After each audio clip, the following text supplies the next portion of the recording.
واحد مشکل یہ تھی کہ اسے سیکرٹری آفس سے ہٹا دیا گیا تھا۔ وہ سیکرٹریز سے دور ہو چکی تھی اور یوں اس مقصد سے بھی ہٹ گئی تھی جس کے لیے وہ یہاں آئی تھی۔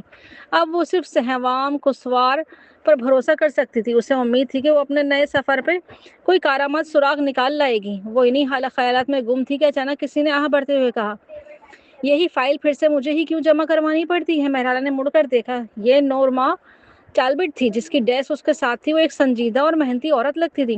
کیا بات ہے مسز ٹالبٹ؟ مہرالہ نے پوچھا۔ نورما نے جھجکتے ہوئے بال کان کے پیچھے کی اور بولی، اس پروجیکٹ کی اسٹریٹجی چارٹ جمع کروانے کا وقت ہے اور جیسا آپ جانتے ہیں ہم پہلے ہی ٹیم سی ہیں۔ پچھلے مہینے ہم آخری نمبر پہ تھے۔ مجھے سیکرٹری آفس میں قدم رکھنے کی بھی ہمت نہیں ہوتی۔ اگر بلال انعام سے سامنا ہو گیا تو شاید میرا دل ہی بند ہو جائے۔ کیا مسٹر انعام اتنے خوفناک ہیں؟ مہرالہ نے پوچھا۔ نورما نے ہلکی سی مسکراہٹ کے ساتھ سر ہلایا۔ آپ نہیں ہیں نا اس لیے نہیں جانتی ہیں۔ اگر مسٹر ممدانی جہنم کے بادشاہ ہیں تو مسٹر انعام جہنم کے گارڈ ہیں۔ پچھلی بار وہ اتنے سخت تھے کہ صفائی کرنے والی عورت کی بیٹی روتی ہوئی باہر نکل گئی تھی۔ مہرالہ نے کچھ سوچتے ہوئے کہا، اگر ایسا ہے تو آپ کی طرف سے یہ فائل میں دے آتی ہوں۔ میں نہیں ہوں، مجھے ڈانٹ نہیں پڑے گی۔ مجھے ڈانٹ پڑے گی بھی تو کوئی فرق نہیں پڑتا۔ او آپ بہت اچھی ہیں مہرالہ، تھینک یو۔ سچ میں؟ نورما نے فوراً فائل اس کے ہاتھ میں تھما دی۔ مہرالہ نے فائل کو دیکھا اور مسکرا دی۔ یہ اس کے لیے سیکرٹریز کے قریب جانے کا بہترین موقع تھا، لیکن اسے معلوم نہ تھا کہ پیچھے بیٹھے ساتھیوں کے چہرے بدل چکے تھے۔ آج کل نوجوان کتنے نادان ہوتے ہیں۔ ایک اور آئی ہے جو اپنی اوقات نہیں جانتی۔ اس سال کتنی آ چکی ہیں؟ نورما نے بازو تنزیہ لہجے میں کہا، یہ تو بس مسٹر ممدانی کے قریب جانے کا بہانہ ہے۔ سیکرٹری آفس میں جا کر ڈانٹ کھانے کا خطرہ کون مول لیتا ہے اگر کوئی مقصد نہ ہو تو؟ مجھے یاد ہے پچھلی والی کو تو مسٹر انعام نے بازو توڑوا کر باہر پھینک دیا تھا، ہے نا؟ شرط لگاؤ کتنے دن میں یہ نوکری چھوڑے گی؟ چلو میں شرط قبول کرتا ہوں، ہارنے والا سب کو لنچ کروائے گا۔ مہرالہ ٹاپ فلور پہ پہنچی۔ کوریڈور کے آخری میں موجود دروازے پر اس کی نظر پڑی، وہ بند تھا۔ اس نے لاشعوری طور پر سکون کی سانس لی اور سیکرٹری آفس میں داخل ہو گئی۔ اندر موجود سیکرٹریز نے کام کے دوران سر اٹھا کر اسے دیکھا۔ نینسی جوائلز نے آنکھ مارتے کہا، میں نے سنا ہے آپ سیلز ڈپارٹمنٹ چلی گئی ہیں مسز مہرباش، کہیں ہمیں ناپسند تو نہیں کرنے لگی؟ مہرالہ مسکرا دی، بالکل نہیں، مجھے لگا میں اس عہدے کے لیے ابھی مکمل تیار نہیں تھی۔ میں مسٹر ممدانی کے لیے مسئلہ نہیں بننا چاہتی تھی، اس لیے خود کو بہتر بنانے کے لیے سیلز میں آ گئی۔ افسوس آپ آنکھوں کو بہت بھلی لگتی تھیں، آپ بہت جلد یہاں سے چلی گئی، نینسی نے کہا۔ نینسی کوئی عام عورت نہ تھی، وہ جانتی تھی مہرالہ خاص ہے، وہ واحد شخص تھی جو کبھی زہران ممدانی کے لیے کھانا لایا کرتی تھی۔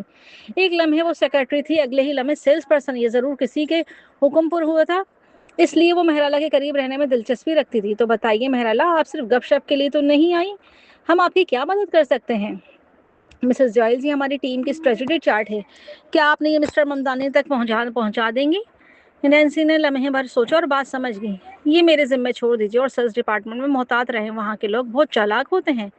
شکریہ مسز جائلز۔ مہرالہ نے وہ گفٹ نکالے جو اس نے پہلے سے تیار کر رکھے تھے، مردوں کے لیے ٹائی کلپس، عورتوں کے لیے بروچز۔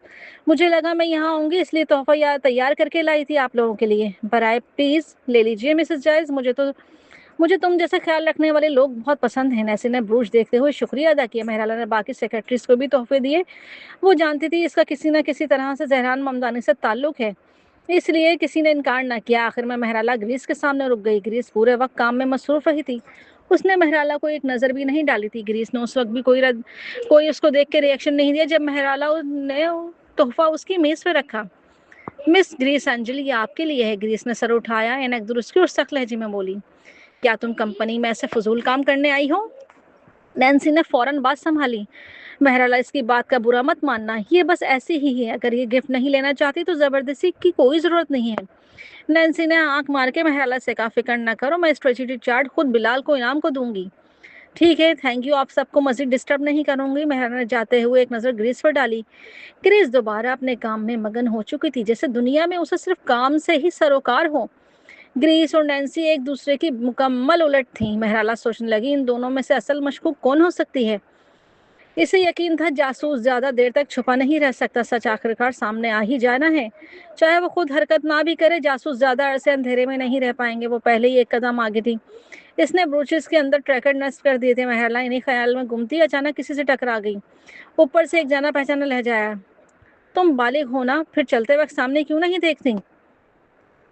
تم اتنی بڑی ہو گئی ہو پھر بھی چلتے وقت سامنے نہیں دیکھتی؟ مہرالہ فوراً پیچھے ہٹ گئی. وہ سمجھ رہی تھی زہران ممدانی اپنے آفس میں ہوں گے. اسے اندازہ نہیں تھا کہ وہ باہر آ چکے تھے. سوری مسٹر ممدانی، میں ابھی جا رہی ہوں. اس نے بمشکل ان کی طرف دیکھا، سر جھکا کر معذرت کی اور بھاگتی ہوئی وہاں سے نکل گئی. اسے ڈر تھا کہ کہیں زہران اسے روک نہ لیں. وہ تیزی سے لفٹ تک پہنچی. دروازہ کھلا تو بلال انعام اور سہیل نعمانی باہر نکل رہے تھے. اچانک اسے نورما کی بات یاد آئی، جہنم کے محافظ. ایک لمحے کے لیے وہ دونوں اسے واقعی جہنم کے سپاہی لگے. وہ مسکراہٹ چھپاتے ہوئے لفٹ میں داخل ہو گئی.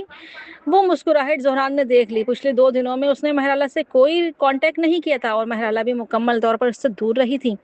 جیسے وہ واقعی ہر رشتہ ختم کرنا چاہتی ہو. سی سی ٹی وی میں اسے اوپر جاتے دیکھ کر زہران نے جان بوجھ کر کوریڈور میں کھڑا ہو گیا تھا تاکہ اتفاقی ملاقات ہو جائے، مگر بلال اور سہیل کو دیکھ کر اس کا مسکرانا اور خود اسے دیکھتے ہی ایسے بھاگ جانا، اسے ایسا لگا جیسے بھوت نظر آ گیا ہو. یہ سب دیکھ کر زہران کا خون کھول اٹھا. اس نے سرد لہجے میں پوچھا، پتا کرو وہ یہاں اوپر کیوں آئی تھی؟ جی مسٹر ممدانی ٹھیک ہے. بلال نے فوراً جواب ڈھونڈ لیا. اس نے اسٹریٹجی چارٹ زہران کے سامنے رکھ دیا. زہران نے ایک نظر ڈالی اور فائل میز پر پٹک دی. کس قسم کا کچرا ہے؟ فوراً ذمہ دار شخص کو میرے سامنے لاؤ. فائل زور سے میز سے گری. صفائی کرنے والا شخص جو شیلف صاف کر رہا تھا چونک کر رک گیا. ادھر ٹیم سی میں ہے. مہرالہ کے واپس آتے ہی باتیں بند ہو گئیں. نورما نے چمکتی آنکھوں سے کہا، بہت شکریہ مہرالہ.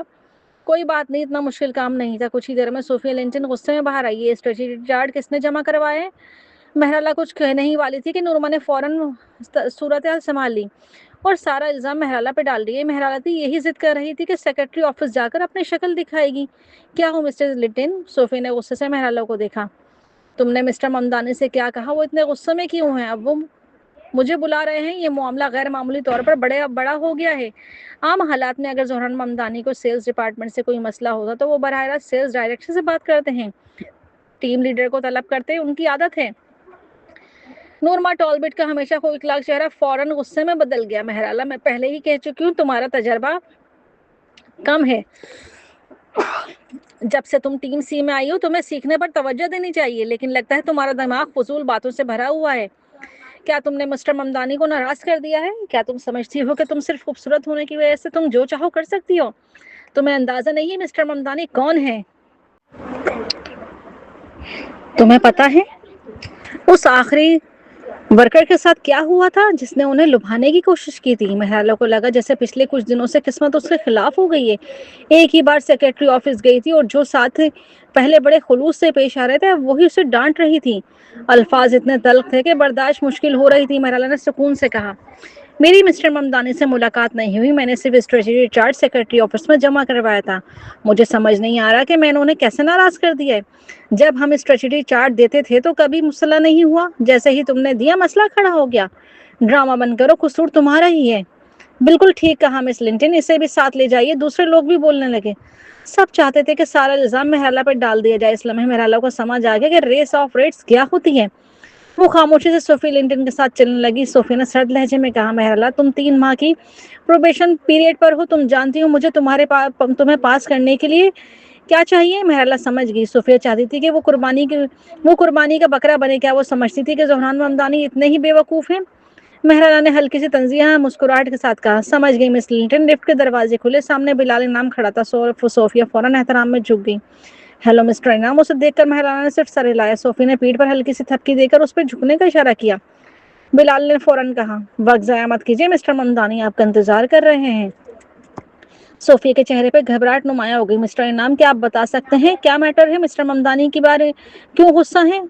اندر جا کر پتہ چل جائے گا. بلال نے سر لہجے میں کہا. وہ دروازے کے پاس رکے. صوفیہ کے قدم لڑکھڑا رہے تھے. اس کی زندگی کا پہلا موقع تھا کہ وہ سی ای او کے دفتر میں داخل ہو رہی تھی. بلال نے دروازہ کھولا. مسٹر ممدانی یہ لوگ آ گئے ہیں. یہ کہہ کر وہ باہر چلا گیا. صوفیہ کے پاؤں کانپ رہے تھے. چند لمحے پہلے جو غرور اس کے چہرے پر تھا وہ جیسے غائب ہو چکا تھا.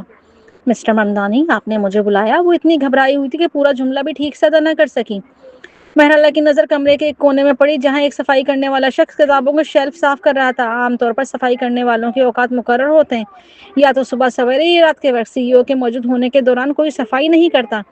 زہران ممدانی اپنی پرائیویسی کے معاملے میں بہت محتاط انسان تھے. پھر وہ یہاں کیوں تھا؟ مہرالہ نے غور سے صفائی کو دیکھا. اس کا جسم جھکا ہوا تھا، دبلا پتلا، جلد سانولی تھی، چہرہ نیچے کی طرف تھا، اس لیے صاف دکھائی نہیں دے رہا تھا. اچانک ایک اسٹرے زور سے آ کر مہرالہ کے قدموں کے پاس گری. وہ چونک گئی. صوفیہ تو اتنا گھبرا گئی کہ اس نے گھٹنے جواب دے گیا اور وہیں فرش پہ بیٹھ گئی. زوران ممدانی کی نگاہ سیدھا محرالہ پر جا کے ٹھہری. کیا چیز اتنی دلچسپ ہے جسے تم گھور رہی ہو؟ محرالہ فوراً ہوش میں آ گئی. زوران ممدانی نے اسٹریٹجی چارٹ اٹھا کر صوفیہ کے سامنے پھینکا. یہ وہ اسٹریٹجی ہے جو تمہاری ٹیم نے تیار کی ہے؟ اس سے بہتر تو کوئی بندر بھی بنا لے. اس کے الفاظ میں کوئی نرمی نہیں تھی, صرف تحقیر تھی. صوفیہ کا چہرہ سفید پڑ گیا. مسٹر ممدانی, میں بالکل چپ. زہران کی آواز کمرے میں گونجی. اگر تمہاری ٹیم اس طرح کام کرتی رہی تو سیلز ڈپارٹمنٹ میں ٹیم سی کا وجود ختم کر دینا چاہیے. صوفیہ کے جسم کانپنے لگا. محرالہ خاموشی سے کھڑی سب کچھ دیکھ رہی تھی. اس لمحے اسے پورا یقین ہو گیا یہ میٹنگ صرف اسٹریٹجی چارٹ نہیں کے لیے نہیں تھی, کسی اور کے لیے تھی. اور وہ صفائی والا وہ بالکل عام نہیں تھے. پہلا موقع تھا کہ محرالہ نے زہران ممدانی کو کام کے دوران دیکھا تھا. اس سے اندازہ ہوا کہ وہ اکیلی نہیں تھی جس کے ساتھ وہ سختی سے پیش آتا ہے. صوفیہ لنٹن خوف سے کانپ رہی تھی. وہ گھبراہٹ میں بولی, مسٹر ممدانی پلیز غصہ نہ کریں, یہ پروپوزل تو محرالہ تم خود بتاؤ. اس نے پیچھے مڑ کر محرالہ کو دیکھا. محرالہ کی آنکھ میں ذرا سا بھی خوف نہیں تھا. اس کی کمر سیدھی تھی اور اس کی نظریں پورے سکون کے ساتھ زہران ممدانی کی آنکھوں سے ملی ہوئی تھیں. صوفیہ ایک لمحے کے لیے سوچ میں پڑ گئی. یہ لڑکی واقعی دلہل ہے, مگر فوراً ہوش میں آ گئی. محرالہ نے صوفیہ کی نظروں میں چھپی ہوئی منت اور دھمکی دونوں کو صاف پڑھ لیا. وہ پرسکون لہجے میں بولی, مسٹر ممدانی آپ کو میری تجویز کا کون سا حصہ پسند نہیں آیا؟ زہران ممدانی نے آنکھیں تنگ کی. یہ تم نے بنائی ہے؟ اسے اچھی طرح معلوم تھا کہ محرالہ کو کام پر آیا بھی صرف 2 دن ہوئے ہیں.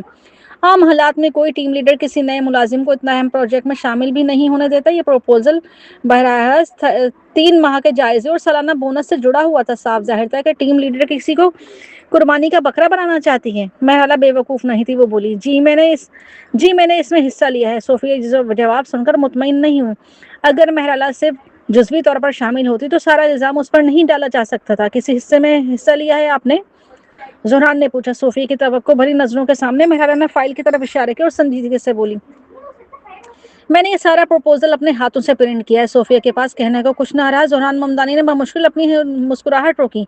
وہ اکیلا تھا جو جانتا تھا کہ محرالہ کی فرما برداری صرف ایک دکھاوا ہے. اصل میں وہ لڑنے والی تھی. اسے یاد تھا کتنی بار اس کے سر پر فائلیں, کتابیں اور دوسری چیزیں پڑ چکی تھیں.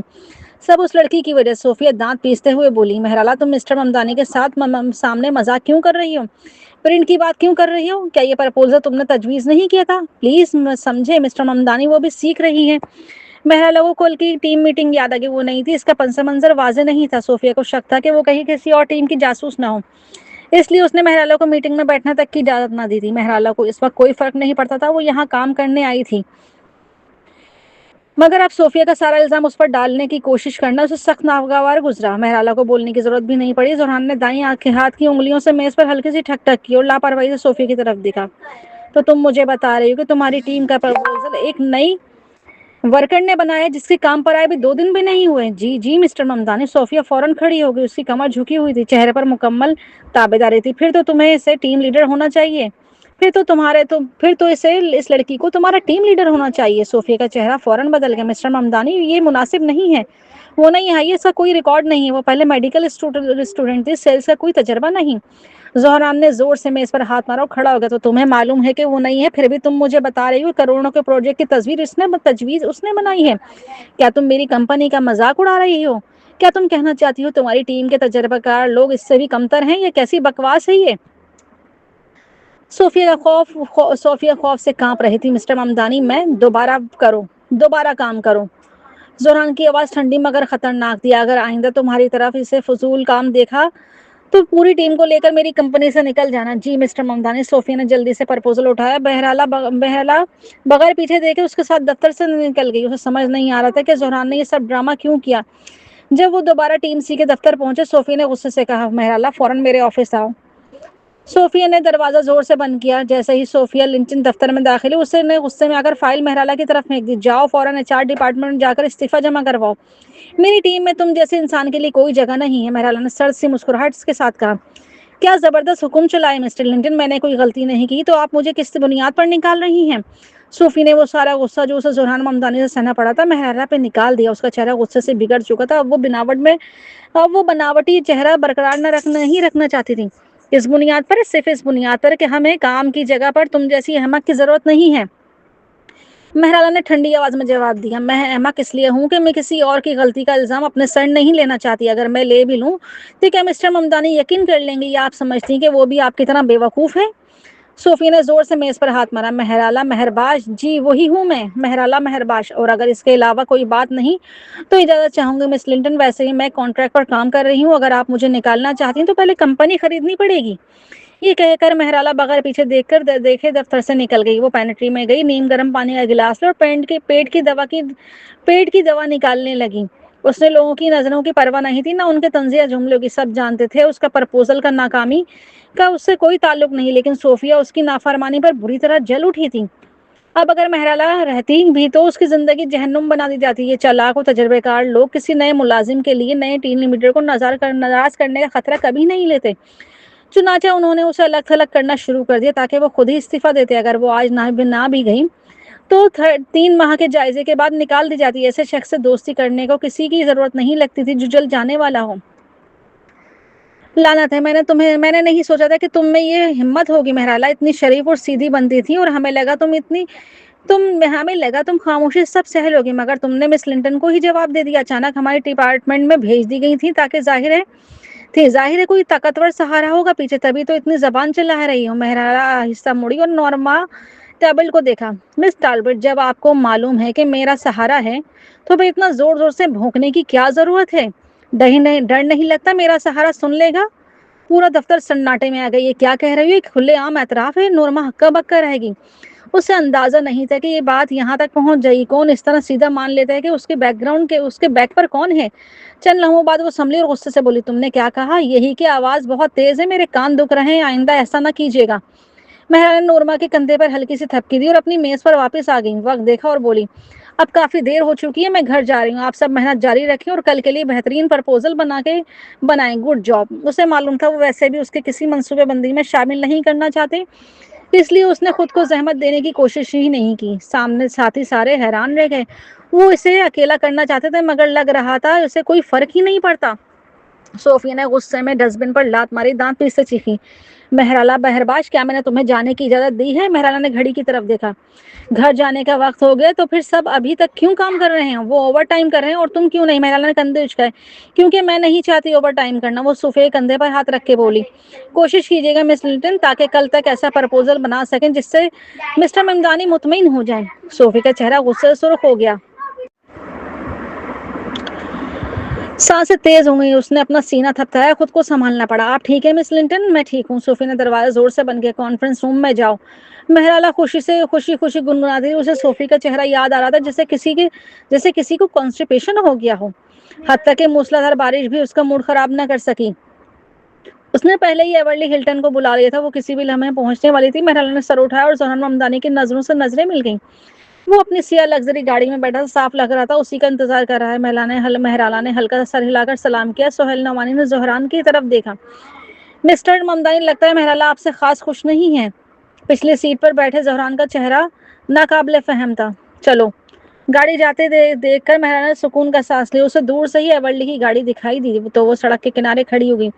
اچانک ظہران کی گاڑی واپس مڑی اور پوری رفتار سے اس کے پاس سے گزری. سڑک کے گڑھے کا پانی مہرالہ پر اچھلا اور سیاہ گاڑی نظروں سے اوجھل ہو گئی. ایورلی کی گاڑی آ کر رکی. اس نے ایک طرف جھکا مہرالہ کو دیکھا اور دوسری طرف ہنستے ہوئے بولی, اوئے تمہیں شاور لے کر آئی ہو کیا؟ ایورلی کی گاڑی کی اگلی سیٹ پر بیٹھی ہوئی تھی. مہرالہ غصے میں ظہران ممدانی کو کوس رہی تھی جبکہ ایورلی اس کی بدقسمتی پر ہنس رہی تھی. اگر میں نے اپنی آنکھوں سے نہ دیکھا ہو تو یقین ہی نہیں آتا ظہران کتنی بچکانہ حرکت کرتا ہے. صرف اس لیے کہ تم اس کی گاڑی میں نہیں بیٹھی اس نے تم پر کیچڑ اچھال دیا. کتنا گھٹیا آدمی ہے. مہرالہ نے تولیے سے خود کو صاف کیا. اس کا چہرہ برا سا بنا ہوا تھا. وہ ہمیشہ سے ایسا ہی گھٹیا رہا ہے. مجھے اب تک سمجھ نہیں آتی میں کس جنون میں اس سے محبت کر بیٹھی تھی.